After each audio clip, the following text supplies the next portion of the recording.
खांसी जुकाम की समस्या से हम कैसे निजात पा सकते हैं? कुछ लोगों को सीजन बदलने पर, मौसम बदलने पर भी सर्दी जुकाम खांसी हो जाता है और कुछ लोगों को स्वाभाविक रूप से खांसी होती है। कोई ऐसी चीज़ खा ली गई है जिसकी वजह से खांसी हो रही है, दही ज़्यादा खा ली गई या फ्रिज का पानी ज़्यादा पी लिया या और ठंडी चीज़ को ज़्यादा इस्तेमाल कर ली, उससे खांसी पैदा हो गई, जुकाम हो गया और जुकाम से नाक बहेगा। और फिर हम क्या करते हैं कि इसके लिए दवाइयाँ ले लेते हैं बाहर से। जो दवाइयाँ लेते हैं वो जुकाम को ड्राई कर देता है।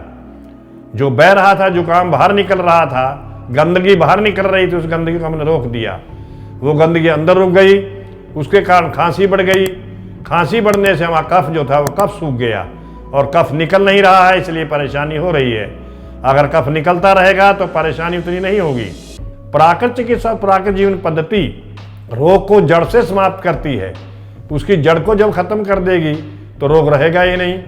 तो हम उसके लिए कुंजल कराते हैं। नमक का पानी पिलाया, गले में उंगली मारी और उस पानी को बाहर निकाल दिया, उससे कफ निकल जाएगा। जब कफ निकल जाएगा तो उसको शांति मिलेगी। इसके साथ साथ उसको फिर हम जलनेती कराते हैं। जलनेती से एक नाक से पानी दूसरे नाक को निकालेंगे तो जुकाम में बहुत फायदा होगा। रबर नेती या सूत्र नेती कराते हैं, एक तरफ से डालते हैं, मुंह में से निकाल देते हैं, 2-3 बार उधर से, 2-3 बार उधर से। ऐसा करने से हमारा नाक साफ रहेगा, नाक बहेगा नहीं और जुकाम और खांसी में हमका अत्यधिक फायदा होगा। इसके साथ साथ हम ट्रंक बांध देते हैं, गर्म पानी की टब में लेटाते हैं, पानी पिला देते हैं, सर भिगो देते हैं और गर्म पानी के टब में लेटा देने के बाद छाती पर पानी नहीं आता तो गर्म तौलिया भिगो के डाल देते हैं, थोड़ा थोड़ा पानी उसके ऊपर डालते रहते हैं। उसके बाद उसी सुषम पानी से नहला देते हैं, दूसरे पानी से भी सुषम हो जाता है, उससे नहला देते हैं। ट्रंक बाथ जो है वो छाती में जितना भी कफ है उसे निकालने में सहायक है। स्टीम बाथ देते हैं, स्टीम बाथ देने में जितना भी कफ अंदर है, छाती में जमा है, वो शरीर में गर्म करेगा और सब उसको बाहर निकाल देगा। सोना बाथ ही काम करेगा। लेकिन इन सब उपचारों में जितने भी गर्म हैं, अगर सर्दी का मौसम है तो गुनगुना पानी पिला देते हैं और गर्मी का मौसम है तो ठंडा पानी पिला देते हैं। और अनीमा अवश्य देंगे। अनीमा तो हमारा जो है वो सर्वोपरि है। सब रोगों की एक दवा, मिट्टी, पानी, धूप, हवा। इसलिए एनीमा जो है वो बहुत ही लाभ देने वाला, बहुत ही फायदा करने वाला है। नींबू पानी का भी देते हैं, नीम के पानी का देते हैं, अमलताश का दे देते हैं। और एनीमा लेने से ही व्यक्ति को काफ़ी आराम दिखाई देता है।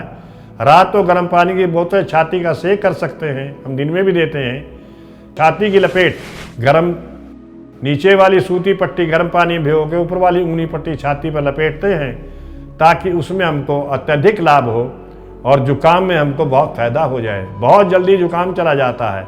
और रात को नाक में सरसों का तेल या बादाम रोगन 2-2, 3-3 ड्रॉप डाल देते हैं ताकि गला ठीक प्रकार से साफ हो जाए। लोकल स्टीम देते हैं। लोकल स्टीम में कपूर डाल करके या सफ़ेदे के पत्तों का या अजवाइन का उसको भाप देते हैं, उससे सारा कफ पिघल करके बाहर निकल जाता है।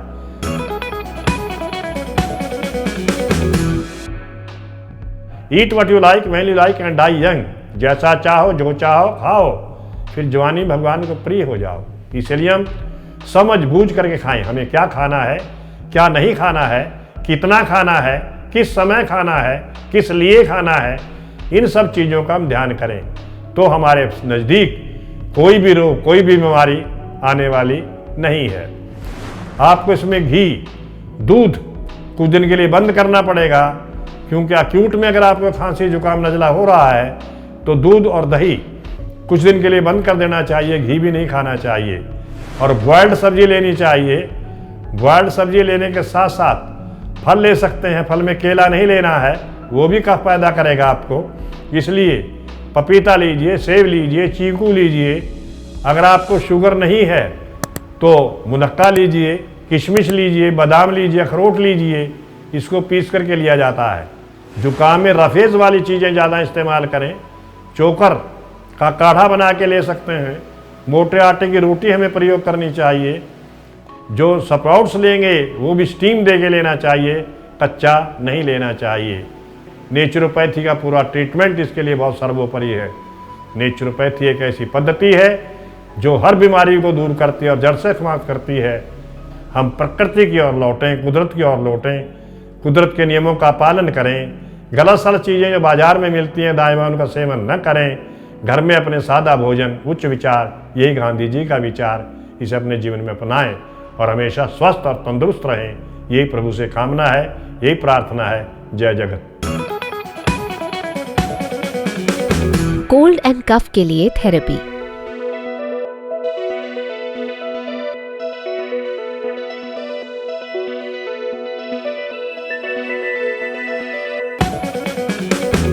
कोल्ड एंड कफ के लिए उपयोगी फूड मंत्रा।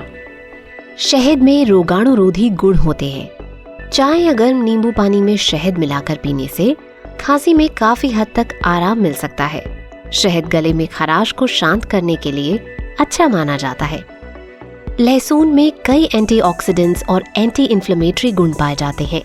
आप नियमित रूप से कच्चे लहसुन का सेवन कर सर्दी खांसी को ठीक कर सकते हैं। खांसी के लिए लहसुन एक बेहतर घरेलू उपाय माना जाता है। लौंग खांसी जैसी समस्या को दूर कर सकती है। लौंग का उपयोग सदियों से जड़ी बूटी के रूप में किया जाता रहा है।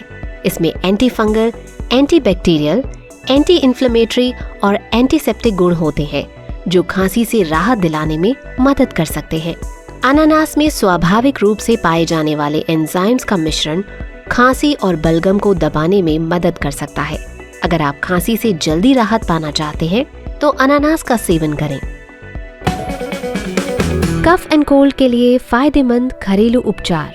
खांसी और जुकाम होने पर तुलसी की पत्तियां चबाने से आराम मिलेगा। 2 चुटकी हल्दी पाउडर, सौंठ पाउडर, लौंग पाउडर, 1 चुटकी इलायची को 1 गिलास दूध में उबाल लें, फिर इसका सेवन करें। कलौंजी के बीजों को तवे पर सेक लें और इसे कपड़े में लपेट कर सूंघें। सर्दी जुकाम में बंद नाक के लिए कपूर बहुत ही कारगर है। इसके लिए कपूर की टिक्की को किसी रुमाल में लपेट कर सूंघें। हल्दी में एंटीवायरल और एंटीबैक्टीरियल गुण होते हैं जो जुकाम को ठीक करने में मदद करते हैं। इसे इस्तेमाल करने के लिए 1 गिलास गर्म पानी या दूध में 1 चम्मच हल्दी मिलाकर पिएं। दोस्तों, अगर आपको हमारा प्रोग्राम पसंद आया तो प्लीज़ इसे लाइक करें, सब्सक्राइब करें और शेयर करना ना भूलें। आपके स्वास्थ्य से जुड़ी कुछ नई इन्फॉर्मेशंस, कुछ हेल्दी टिप्स के साथ आपसे फिर होगी मुलाकात। अपने स्वास्थ्य का रखिए ख्याल। तब तक के लिए नमस्कार।